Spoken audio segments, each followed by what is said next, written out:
Apakah hukum menelan air liur ketika puasa?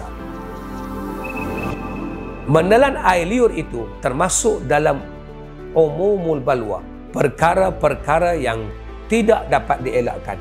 Hal ini samalah seperti menghidu wangi-wangian dan debu-debu jalanan, di mana kesemuanya tidak membatalkan puasa.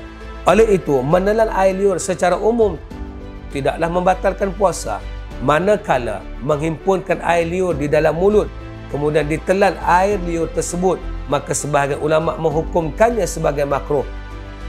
Ini yang dinyatakan Imam An-Nawawi dan juga Ibnu Qudamah. Jika air liur itu dikeluarkan dari mulut kemudian dia menelannya semula, maka ini membatalkan puasa. Ini juga pendapat Imam Nawawi di dalam Al-Majmu'. Rujuk Al-Inarah #919 menelan air liur ketika berpuasa.